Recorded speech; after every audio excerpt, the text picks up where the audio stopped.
Product का फिर हम लोग आपको नेक्स्ट वीडियो में मतलब बताएंगे, ठीक है। आज हम लोग देखेंगे मतलब आज जो हम लोग आप लोगों को लेके आए हैं वह आप लोगों का 2022 समझे। 2022 जो है 2022 का आज हम आप लोगों को क्वेश्चन बैंक लेकर आए हैं, समझे। और आप लोगों को इस वीडियो में 2022 का जो क्वेश्चन बैंक है समझे, उस क्वेश्चन बैंक का पूरा एक्सप्लेन मतलब जो सॉल्यूशन देखेंगे वो पूरा एक्सप्लेनेशन के साथ देखिएगा, समझे। आप लोगों को बता दें, देखिए होता है क्या चीज कि जैसे आप लोगों का जब भी एग्जाम अगर जो आप लोगों को लिया जाएगा समझे, तो देखिए जो पीछे वाला जो पैटर्न रहता है वही के आधार पर आप लोगों का एग्जाम लिया जाता है, समझे। तो इसलिए आप लोगों को क्वेश्चन बैंक पर आपको विशेष जोर देना चाहिए, क्योंकि आपको जब भी एग्जाम में आपको क्वेश्चन पूछा जाएगा तो क्वेश्चन बैंक के अकॉर्डिंग पूछा जाता है, समझ रहे हैं ना। वही क्वेश्चन सबको थोड़ा सा संख्या बदल दिया गया रहता है, लेकिन क्वेश्चन आपको वही पूछा जाता है। तो इसलिए आप लोग कोशिश क्या कीजिए कि जो भी साल का जो क्वेश्चन बैंक है मतलब आपके पास जो भी क्वेश्चन बैंक उपलब्ध है, चाहे कोई भी राइटर का क्वेश्चन बैंक हो, है ना, टारगेट का हो या एग्जाम आइडिया हो या ब्रिलियंट हो, जो भी क्वेश्चन बैंक हो उस क्वेश्चन बैंक को आप लोग बनाइए। हम आप लोगों को क्या करेंगे, आपको साल बाई साल है ना, ईयर बाई ईयर आप लोगों को क्वेश्चन बैंक का हम लोग को आपको सोल्यूशन लेकर आएंगे, समझे। तो आप लोग अगर इस चैनल पे अगर आप लोग नए हैं तो इस चैनल को सब्सक्राइब कर दीजिए, और अगर आप लोगों को वीडियो अच्छा लगता है तो इसको शेयर भी कर दीजिए। चलिए आइए, तो आज हमारे पास 2022 का क्वेश्चन को सॉल्यूशन हम करेंगे। आज हम 2022 का क्वेश्चन का सॉल्यूशन करेंगे, ठीक है। तो इसमें आप लोगों को बता दें कि अगर कोई भी क्वेश्चन अगर आपको आ रहा है तो उसके साथ साथ हम लोग क्या करेंगे कि कुछ फॉर्मूला जो हम लोग जानते हैं उस फॉर्मूला के भी बारे में समझेंगे, और वह कैसे आंसर आ गया समझ में आ रहा है। उस आंसर को ऐसा नहीं कि सिर्फ उसका आंसर बता दिया जाएगा, उसका पूरा एक्सप्लेन के साथ हम आपको आंसर बताएंगे। जैसे देखिए समझिए, जैसे आप लोग एक याद कीजिए 3D वेक्टर में आप लोग एक पढ़े होइएगा जिसका नाम होता है डायरेक्शन कोसाइन। डायरेक्शन कोसाइन को हम लोग हिंदी में दिक्कोज्याय कहते हैं। कभी कहते हैं दिक्कोज्याय, याद रखिएगा। डायरेक्शन कोसाइन को हम लोग हिंदी में दिक्कोज्याय कहते हैं, इसी का नाम होता है डायरेक्शन कोसाइन। डायरेक्शन कोसाइन के बारे में आप लोग जानते हैं कि डायरेक्शन कोसाइन को LMN से डिनोट करते हैं, और ये तीनों को स्क्वायर करके जोड़ते हैं तो वह 1 के बराबर होता है। यहीं से इसी से रिलेटेड एक क्वेश्चन दे रखा हुआ है कि यदि किसी सीधी रेखा मतलब स्ट्रेट लाइन, सीधी रेखा का मतलब क्या है, स्ट्रेट लाइन। यहाँ पे देखिए if the direction cosine of a straight line, straight line मतलब समझ रहे हैं ना कि आपको कोई लाइन है, उस लाइन का आपको यह डायरेक्शन कोसाइन दे दिया हुआ, तो बताइए एक्स का मान क्या होगा। तो समझ में जानते हैं कि डायरेक्शन कोसाइन के वर्क करके जोड़ेंगे, अगर स्क्वायर करके ऐड करेंगे तो उसका जो ऐड होता है, जो सम होता है वो कितना आना चाहिए, 1 आना चाहिए। तो देखिए यहाँ पे दे दिया हुआ है आपको, कौन कौन दे दिया हुआ है आपको। सबसे पहला दे रखा हुआ है कितना, 3 बट्टा में रूट अंडर 77, फिर दे दिया हुआ -2 बट्टा रूट अंडर का 77, और फिर दे रखा हुआ है कितना x। हम जानते हैं कि अगर यह डायरेक्शन कोसाइन तभी होगा जब इसको हम लोग वर्क करके जोड़ेंगे, क्या करके वर्क करके जोड़ेंगे, है ना, इतना के स्क्वायर प्लस में इतना के स्क्वायर प्लस में इतना के स्क्वायर, तो यह किसके बराबर आएगा, 1 के बराबर आएगा। और इसके करके मतलब इस इक्वेशन से आप लोग x का वैल्यू निकाल दीजिएगा। तो देखिए समझिए, सीधा सिंपल सी, ये आपका हो जाएगा 9 बट्टा में 77, ये आपका हो जाएगा 4 बट्टा 77, है ना। ये कितना हो जाएगा आपको 4 बट्टा 77, ये हो जाएगा आपको x स्क्वायर इक्वल टू में कितना हो गया 1। अच्छा चलिए अब आगे बढ़िए, है ना, इसीलिए आपको x स्क्वायर बराबर निकल जाएगा 1, इधर जाएगा तो माइनस में 9 बट्टा का 77, है ना, माइनस में कितना 4 बट्टा 77, समझे। इसको अगर आप लॉसर लेके निकाल दीजिएगा तो आपको आ जाएगा कितना 64 बट्टा 77, समझे। तो x स्क्वायर इक्वल टू 64 बट्टा 77 आ जाएगा, समझे। तो देखिए सबसे पहला चीज आपको x का जो वैल्यू निकलेगा तो 64 का क्या निकल जाएगा 8, और 77 का कथी निकल जाएगा रूट अंडर 77, अर्थात x का जो आंसर हो जाएगा वो 8 बट्टा रूट अंडर 77 हो जाएगा। कितना हो जाएगा 8 बट्टा रूट अंडर 77, पहला का आंसर सही हो गया, ठीक है। चलिए अब आगे बढ़ते हैं, अगला क्वेश्चन देखिए। क्वेश्चन नंबर आपको सेकंड दिया हुआ है, देखिए बहुत बहुत ही सिंपल सा क्वेश्चन दिया हुआ है। देखिए सबसे पहला चीज कि i vector J vector plus के vector dot I minus J plus में के। देखिए यह हमेशा क्या होना चाहिए, इस पर हमेशा आप लोगों को कैप लगा देना चाहिए। लेकिन कभी कभी क्या होता है कि आप लोगों को मतलब वेक्टर भी दे देगा, उससे कोई लेना देना नहीं है, यहाँ पे समझने की कोशिश कीजिएगा। देखिए इस क्वेश्चन को इसको थोड़ा सा घुमा दिया, नहीं तो इस क्वेश्चन को पहले दे देता, पहले आप लोगों को दे देता है इतना क्रॉस इतना और तब दे देता है डॉट, अर्थात पहले इसको क्रॉस कीजिए, क्रॉस के बाद डॉट कीजिए। देखिए सब आदमी को बताया थे कि जब भी अगर आपको क्रॉस निकालना हो तो डिटरमिनेंट की हेल्प से निकालिएगा। डिटरमिनेंट में लिख लीजिएगा आई जे के। चलिए पहला का कोफिशिएंट लिखिएगा 1 -1 1, दूसरा कोफिशिएंट 1 2 -1। चलिए इसका वैल्यू निकाल लीजिए। इसका वैल्यू निकालिएगा तो सबसे पहले हम लोग आई ले लेंगे तो हो जाएगा कितना 1 माइनस में 2, फिर माइनस में जे ले लेंगे, खत्म हो जाएगा आपके पास। इसके बाद हो जाएगा -1 प्लस में के कैप ले लेंगे, एक खत्म हो जाएगा 2 प्लस में 1, अर्थात हो जाएगा माइनस आई कैप प्लस में 2 जे कैप प्लस में कभी हो जाएगा 3 के कैप। अब इसको इसके साथ डॉट कीजिएगा तो i को माइनस आई के साथ डॉट कीजिएगा तो -1, जे को अगर इतना के साथ तो प्लस में 2, फिर 1 को प्लस में 3 के साथ कीजिएगा तो प्लस 3 2 5, 5 में से 1 जाएगा 4, अर्थात इसका जो आंसर होता है, करेक्ट आंसर होता है, इसका आंसर क्या आ जाता है 4 आ जाता है। समझे?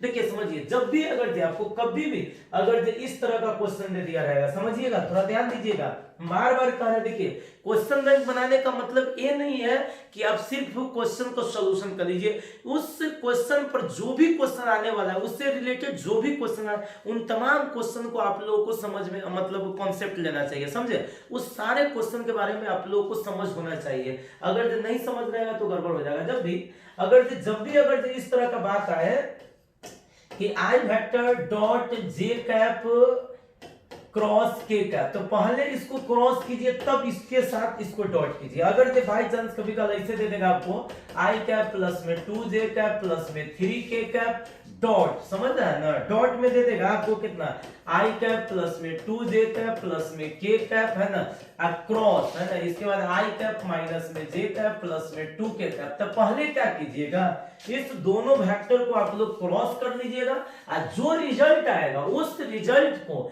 इसके साथ आप डॉट कर दीजिएगा। समझे? जो रिजल्ट आएगा उस रिजल्ट को इसके साथ आप डॉट कर लीजिएगा, यही आपका क्या हो जाएगा, आंसर हो जाएगा। ठीक है, चलिए आगे बढ़ते हैं। देखिए समझिए, अब अगला क्वेश्चन नंबर दिया हुआ तीसरा नंबर जो क्वेश्चन है, थोड़ा सा इसके बारे में हम आप लोगों को समझा देते। देखिए तल को इंग्लिश में कहा जाता है प्लेन, कभी बोला जाता है प्लेन। तो सब आदमी थोड़ा सा प्लेन आप लोग पढ़े होइएगा, अगर नहीं पढ़े होइएगा तो आप लोग पढ़िएगा। देखिए प्लेन का जो इक्वेशन होता है वो सब आदमी को याद रखना है कि प्लेन का इक्वेशन होता है ax प्लस by प्लस में cz प्लस d बराबर 0। जब भी अगर आपसे कोई पूछेगा कि प्लेन का इक्वेशन क्या होता है, तो प्लेन का इक्वेशन होता है ax plus by plus cz plus d equal to 0। जैसे देखिए सबसे पहला चीज दिमाग लगाइएगा, है ना, कि जैसे मान लेते हैं यह एक प्लेन हो गया, समझे, यह एक प्लेन हो गया और इस पर एक नॉर्मल रहता है, समझे, एक नॉर्मल रहता है, इस पर आपको एक नॉर्मल होता है, याद रखिएगा, इस पर नॉर्मल होता है। तो कहिएगा कि सर ABC यहाँ पे क्या होता है, तो ABC इस नॉर्मल का डायरेक्शन रेशियो होता है। ABC क्या होगा, डायरेक्शन रेशियो होगा, याद रखिएगा, समझे। तो लिखेंगे व्हेयर मतलब होता है जहां आपको A, B, C be the direction ratios of normal to the plane, समझ में आ रहा है ना। इसका कहने का सेंस है कि ABC जो होगा, जो कभी होगा ABC होगा, जो नॉर्मल पर का जो प्लेन पर का जो नॉर्मल होगा उसका डायरेक्शन रेशियो होता है। जैसे आपका कोई प्लेन का इक्वेशन दिया रहेगा आपके पास 2x प्लस में 3y प्लस में 4z माइनस में 7 इक्वल टू 0, तो हम कहेंगे कि भाई इस प्लेन पर जो एक नॉर्मल होगा, क्या होगा, नॉर्मल, उसका डायरेक्शन रेशियो बताइए। तो क्या बोलेगा, 2, 3, 4, याद रहेगा। डायरेक्शन रेशियो आपको पता हो जाएगा तब तो डायरेक्शन कोसाइन भी निकाल सकते हैं। कोई कहेगा नॉर्मल का इसका डायरेक्शन कोसाइन बताता है, डायरेक्शन कोसाइन का ही फार्मूला आप लोगों को बताए थे, पहला बटा रूट अंडर सबके स्क्वायर, दूसरा बटा रूट अंडर सबके स्क्वायर, तीसरा बटा रूट अंडर सबके स्क्वायर। जैसे कोई प्लेन रहेगा x plus Y plus Z plus में 3 इक्वल टू में कथी 0, कह देगा इस प्लेन पर का जो नॉर्मल होगा उसका डायरेक्शन रेशियो बताइए। तो डायरेक्शन रेशियो कितना हो जाएगा, 1, 1, 1, समझे। चलिए आगे बढ़िए। अब आगे बढ़ेंगे तो देखिए कह रहा है कि इतना पर के जो अभिलंब होगा, जो नॉर्मल को अभिलंब कहते हैं, नॉर्मल होगा उसका डायरेक्शन रेशियो बताइए। डायरेक्शन रेशियो दिया होगा, डायरेक्शन रेशियो तो कितना हो जाएगा, 3, 4, 5, कितना हो जाएगा, 3, 4, 5, अर्थात पहला इसका आंसर सही हो जाएगा। ठीक है, चलिए आगे बढ़िए। देखिए अगला क्वेश्चन आप लोग देखिएगा, क्वेश्चन नंबर 4। देखिए समझिएगा, एकदम बहुत बहुत बहुत बढ़िया क्वेश्चन सब है। देखिए कहता है निम्नलिखित में से कौन तल x बराबर 0 के समानांतर है। निम्नलिखित में से कौन तल x बराबर 0 के समानांतर है। देखिए x बराबर 0 किस तल का समीकरण होता है, याद रखिएगा x बराबर जो 0 होता है, x बराबर कभी होता है 0, तो x बराबर जो 0 है वो कौन प्लेन का समीकरण होता है, yz, कभी yz प्लेन का समीकरण होता है, समझ में आता है ना। तो इसमें x बराबर 0 के जो समानांतर प्लेन होगा, इस प्लेन के जो भी पैरेलल प्लेन होगा उसका समीकरण आपको बताना है। तो yz होगा तो x बराबर, इसका आंसर कभी हो जाएगा -5, समझे। x बराबर कभी हो जाएगा -5। x बराबर देखिए इसमें दिया हुआ है कि which of the following plane is parallel to the plane x बराबर 0। x बराबर 0 प्लेन के पैरेलल प्लेन का समीकरण, तो yz प्लेन के पैरेलल प्लेन का समीकरण हम आप लोगों को बताए थे x बराबर c, जहां पे c क्या होता है, कांस्टेंट। अब कांस्टेंट से कितना दिया हुआ, जो दिया हुआ है, तो भाई y तो हो नहीं सकता है, z हो नहीं सकता है, तो क्या होगा, x बराबर -5 आंसर होगा। ठीक, चलिए आगे बढ़िए।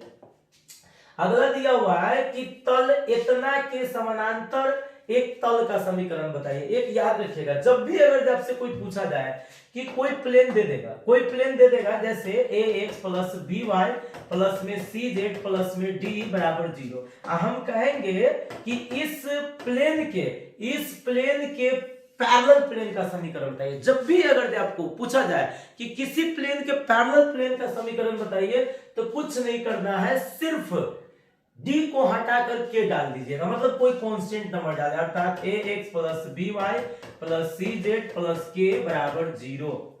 यह इस प्लेन के पैरेलल प्लेन का समीकरण हो गया। जब भी अगर कोई प्लेन के पैरेलल प्लेन का समीकरण अगर आपसे पूछ दे, तो सीधा याद रखना, जैसे मान लेते हैं 2x माइनस 3y प्लस में 4z प्लस में 8 बराबर 0। आप कह देगा इस प्लेन के पैरेलल प्लेन का इक्वेशन बताइए, इस प्लेन के पैरेलल प्लेन का इक्वेशन बताइए, तब क्या कीजिएगा, है ना, सीधा इस प्लेन के पैरेलल प्लेन का इक्वेशन कोई कहेगा तो 2x माइनस में 3y प्लस में 4z प्लस में कितना k बराबर कथी हो जाएगा 0। यही आपका क्या हो जाएगा, आंसर, समझे, यह आपका क्या हो जाएगा, आंसर हो जाएगा। ठीक है, कोई दिक्कत। चलिए आगे, पैरेलल रहेगा, इस कांस्टेंट को हटा के एक नया का कांस्टेंट लिखेंगे, पासिंग पॉइंट दिया रहेगा, पासिंग पॉइंट को डाल के k के मान निकाल देंगे, पासिंग पॉइंट ना दिया रहेगा, यही आंसर हो जाएगा। खाली इस कांस्टेंट के जगह पर कोई अदर कांस्टेंट रहेगा तो यह दोनों प्लेन पैरेलल होगा। जैसे आपसे कोई क्वेश्चन करेगा कि बताइए कि 2x प्लस में 3y प्लस में 5z प्लस में 9 इक्वल टू 0, फिर कह देगा 2x प्लस में 3y प्लस में 5z प्लस में 2 इक्वल टू 0, क्या ये दोनों प्लेन पैरेलल है, तो बोलेंगे यस। क्यों, क्योंकि देख रहे हैं इसमें भी जितना xyz है इसमें भी उतना ही xyz है। अर्थात देखिए पैरेलल आप लोगों को बताया गया था कि पैरेलल होने का शर्त क्या होता है, तो a1/a2 बराबर b1/b2 बराबर c1/c2, या दोनों प्लेन पर का जो नॉर्मल होगा उसका डायरेक्शन रेशियो सेम होना चाहिए। तो 2 3 5 इसका भी डायरेक्शन रेशियो, 2 3 5 इसका भी डायरेक्शन रेशियो है, इसका मतलब यह दोनों प्लेन कथी है, पैरेलल है। ठीक, आगे बढ़िए, देखिए समझिए, तो 5 नंबर क्वेश्चन बन गया। अब देखिए कहता है कि तल इतना पर लंब तल का समीकरण। अब जैसे इस पर कोई जो होगा ना, जो लंब होगा, समझ रहे हैं ना, तो उसका लंब का समीकरण हमको पहले इसको समझ लीजिए, इतना के समानांतर तल का समीकरण। हम क्या बोले, ये 7 है, 7 के जगह पर कोई अदर थे, तो पहले इतना को ढूंढिए, इतना को ढूंढिए कि किस में दिया हुआ है, 2x minus 3y minus 4z दे दिया हुआ है, गलत हो गया, 2x minus 3y plus 4z बराबर है, यही आपका आंसर कभी हो जाएगा, सही हो जाएगा। ठीक है, चलिए अगला क्वेश्चन समझिए। देखिए क्वेश्चन नंबर 6, क्वेश्चन नंबर 6 में दे दिया हुआ है कि equation of a plane perpendicular to the plane इतना, समझ में आ रहा है ना, इज इस पर के परपेंडिकुलर प्लेन का समीकरण क्या होगा। मतलब जैसे यह कोई प्लेन है, इस प्लेन पर परपेंडिकुलर है, देखिए समझिए, देखिए सबसे पहला चीज आपको याद रखना है, जैसे मान लेते हैं यह कोई प्लेन है ना, इस प्लेन पर, जैसे यह जो प्लेन है, इस प्लेन पर एक जो प्लेन है वो परपेंडिकुलर है, equation of a plane perpendicular to the plane इतना, इस प्लेन का इक्वेशन दे दिया हुआ कितना 4x प्लस में कथी 3y माइनस में z प्लस में 1 बराबर कथी 0, समझता है ना। अच्छा इसका जो इस पर का जो नॉर्मल होगा, इसका समझता है ना, इस पर का जो नॉर्मल होगा उसका डायरेक्शन रेशियो हो जाएगा कितना 4 3 माइनस z। अब कहता है इस प्लेन पर, समझता है ना, इस प्लेन पर एक फिर क्या हो जाएगा आपको मतलब नॉर्मल होगा।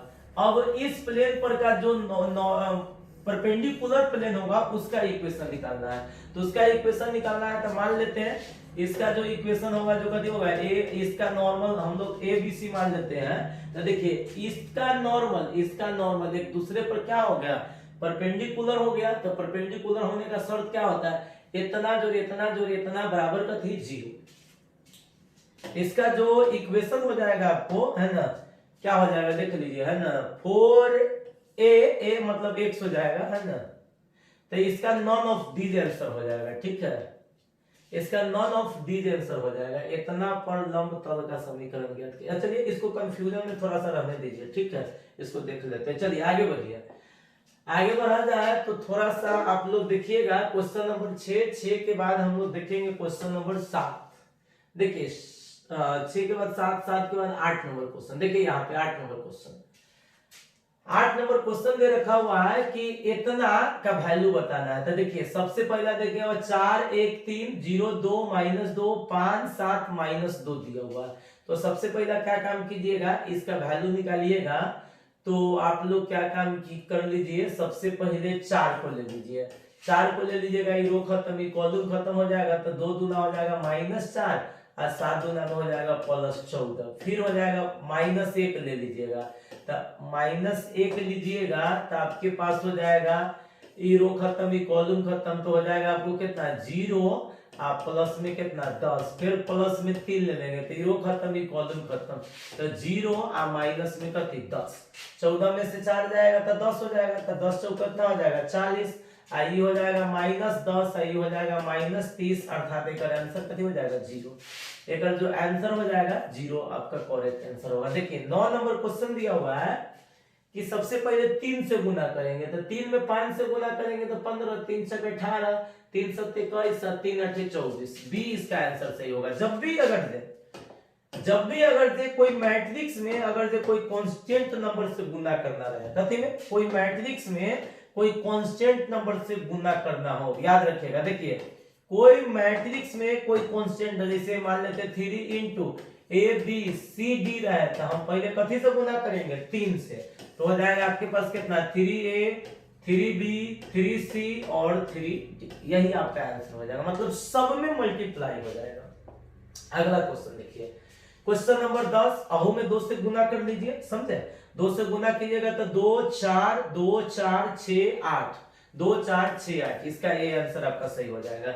इसका दिया हुआ अवकल समीकरण इतना का हल, एक डिफरेंशियल इक्वेशन होता है और डिफरेंशियल इक्वेशन का हमको हल निकालना है। क्या निकालना है हल मतलब सॉल्यूशन निकालना है, समझे।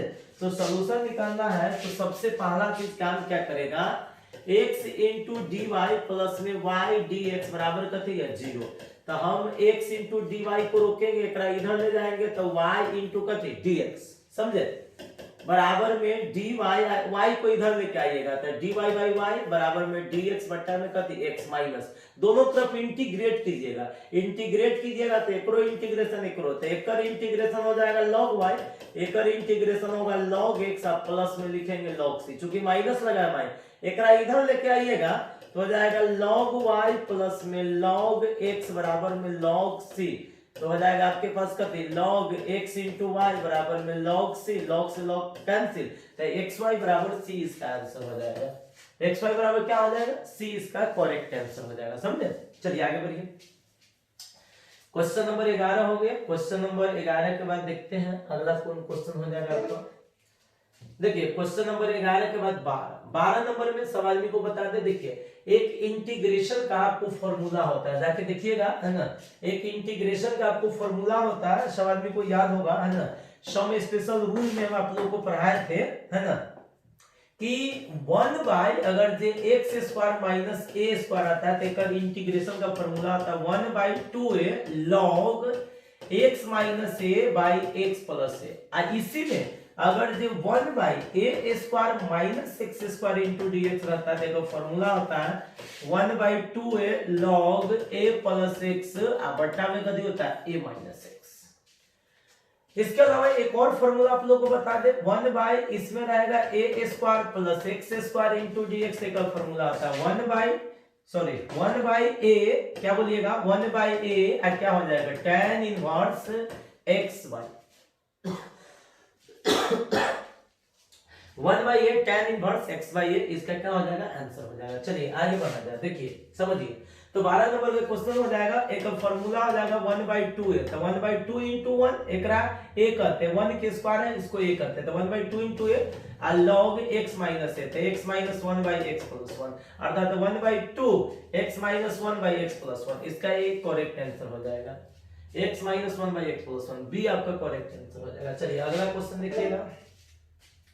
12 के बाद हम लोग देखेंगे क्वेश्चन नंबर 13। अब देखिए अब ये जस्ट आपको ये फॉर्मूला हम आपको बताया कि जैसे यहाँ पे दे दिया हुआ है तो सबसे पहला लिख दीजिए dx by x square plus 4 है तो इसको लिख दीजिए कितना 2 के स्क्वायर लिख दीजिएगा। तब ये फॉर्मूला बताया 1/a तो 1/2 और tan inverse x/2 answer 1/2 tan inverse x/2 इसका आंसर हो जाएगा। देखिए 14 नंबर क्वेश्चन 2i डॉट दे दिया हुआ है 3j i में डॉट होता है j से तो 0 एक आंसर हो जाएगा अर्थात इसका आंसर 0 हो जाएगा।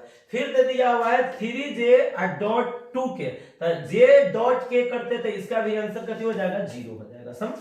चलिए आगे बढ़िए, देखिए इधर समझिए। जैसे 16 नंबर क्वेश्चन देखिए 16 नंबर क्वेश्चन दिया हुआ है 16 17 18 ये तो बहुत ही अच्छा क्वेश्चन सब है, समझ रहे हैं ना।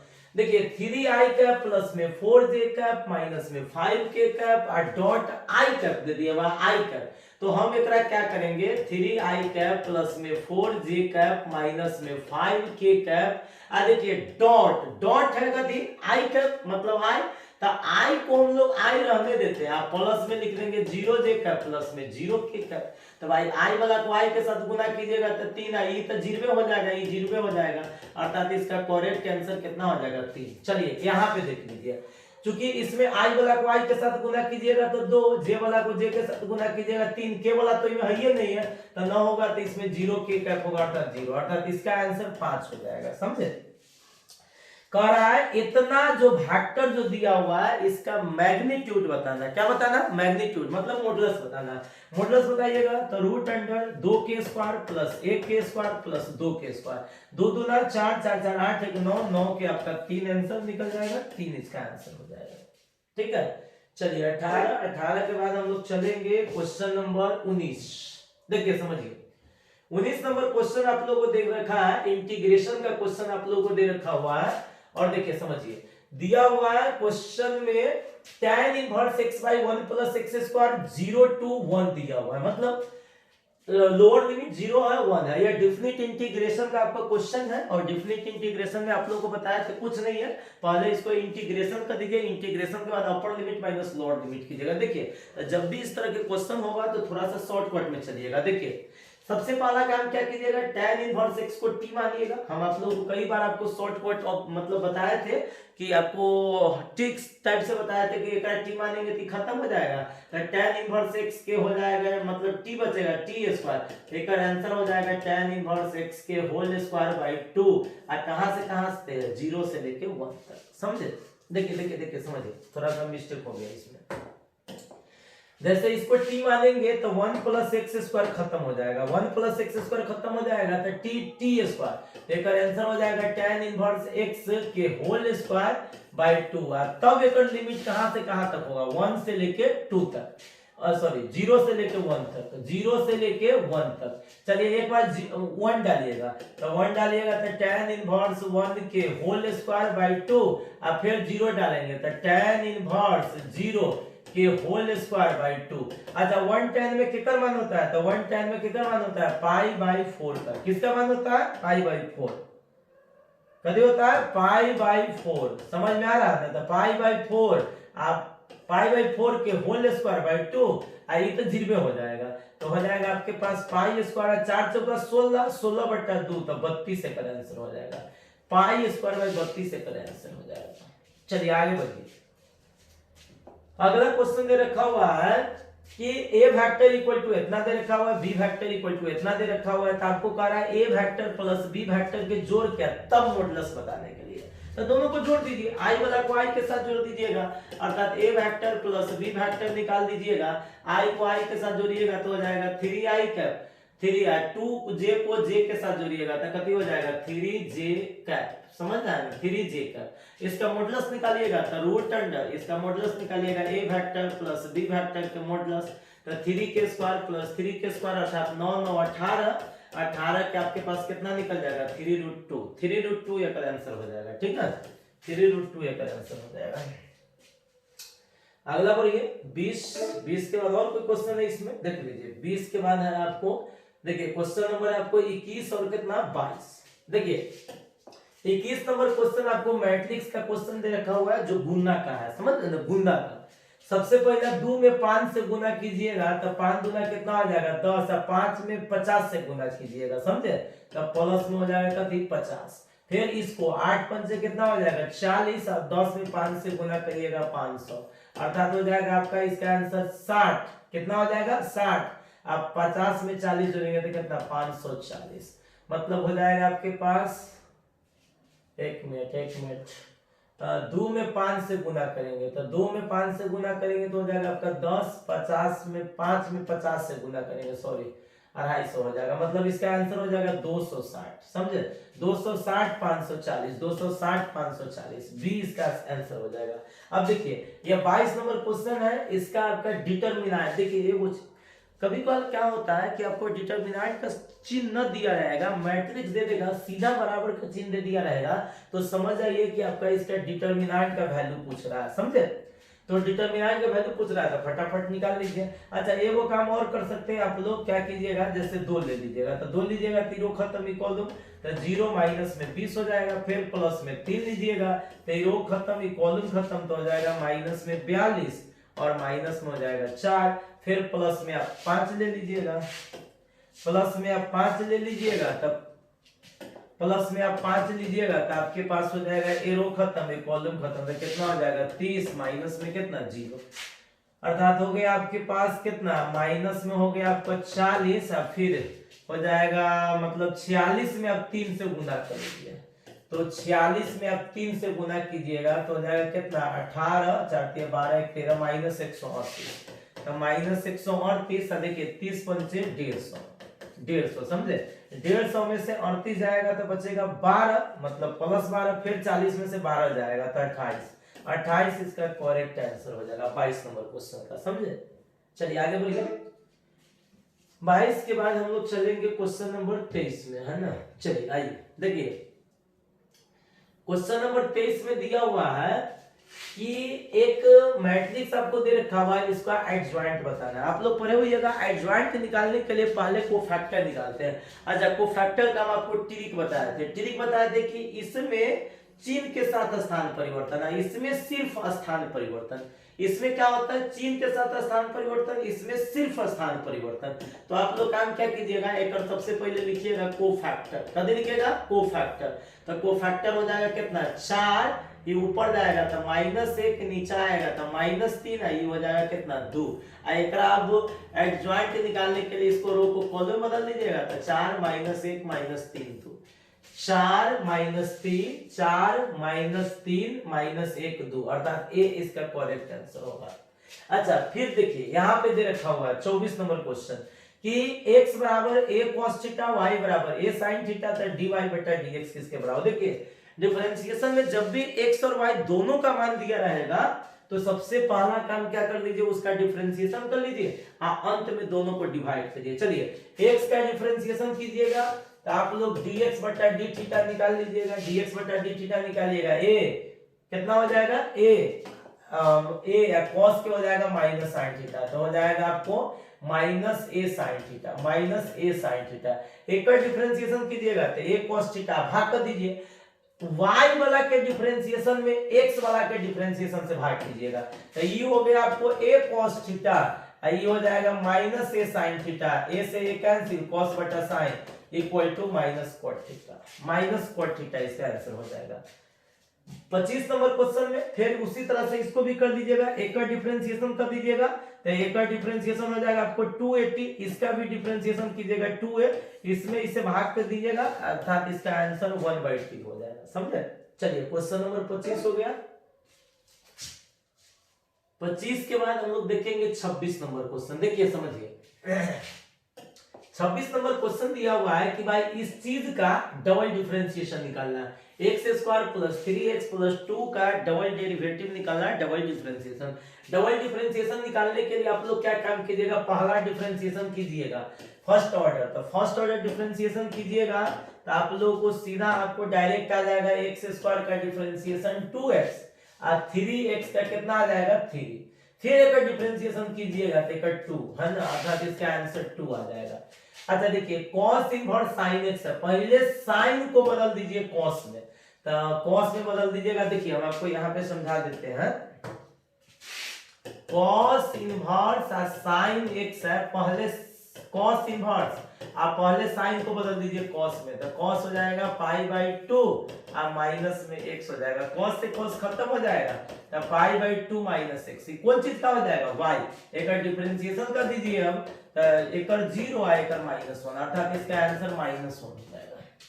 इसका जो आंसर हो जाएगा ये -1 हो जाएगा। ठीक है, अब देखिए जो क्वेश्चन नंबर आपको 27 तक आपको हम करा दिए हैं, इसके बाद इसमें दे दिया हुआ है कि निम्नलिखित में से कौन उद्देश्य फलन है। देखिए एक होता है ऑब्जेक्टिव फंक्शन, ऑब्जेक्टिव फंक्शन होता है कि जिसमें z का मान दिया रहता है उसी को ऑब्जेक्टिव फंक्शन कहते हैं। तो आपको ये हो गया, आपको ऑब्जेक्टिव फंक्शन हो गया। देखिए इतना इतना के अंतर्गत इतना का न्यूनतम मान बताइए। जब से यह जो ग्राफ वाला एक चैप्टर पढ़िएगा, ग्राफ वाला एलपीपी जिसको कहते हैं, उसी चैप्टर में आप लोग को ये पढ़े होइएगा। समझे? x + y less than and equal to 7, x + y less than equal to 7 का ग्राफ खींच लीजिएगा ना, तो ऐसे इसका ग्राफ हो जाएगा, ये हो जाएगा 7,0, ये हो जाएगा 0,7, ये हो जाएगा 0,0। अब इस सबको पॉइंट पर डाल के चेक कर लीजिए किसका, जैसे इस पर डालेंगे तो इसका वैल्यू आ जाएगा 77, अगर तो इस पर डालेंगे तो इसका वैल्यू 14 आ जाएगा। इसका कहता है न्यूनतम, क्या कर रहा है न्यूनतम, इसका न्यूनतम मान ज्ञात कीजिए, तो न्यूनतम मान निकालेंगे 0 0 पर निकलेगा, तो 0 0 पे कर, अर्थात इसका आंसर 0 0 0 न्यूनतम मान हो जाएगा। सबसे जो कम मान होगा इसका 0 होगा। ठीक है, चलिए आगे बढ़ा जाए। इतना दिया हुआ है, इसके अंतर्गत x + y का अधिकतम मान निकालने के लिए वही काम कीजिए, एक ग्राफ खींचिएगा, ग्राफ खींचिएगा तो एक ग्राफ हो जाएगा 30 से भाग कर दीजिएगा तो 10 6, मतलब आपका एक हो जाएगा कितना 10,0 और एक हो जाएगा आपको 0,6, ये तो 0,0। इस तीनों पॉइंट में डाल के चेक कर लीजिए, तो इस पर डालिएगा तो इस पर 10 हो जाएगा, इस पर डालिएगा तो 6, अर्थात 10 इसका अधिकतम मान हो जाएगा। समझे? तो चलिए आज के वीडियो में हम आप लोगों को 30 तक क्वेश्चन बताया है, फिर आप लोगों को नेक्स्ट वीडियो में हम आप लोगों को अगला क्वेश्चन बताएंगे। ठीक है, तो आप लोग यह पूरा मतलब शुरू से लेके आप लोग बनाने का कोशिश कीजिए, और जो भी प्रॉब्लम होता है उसको कमेंट बॉक्स में डालिए। आज के वीडियो में बने रहने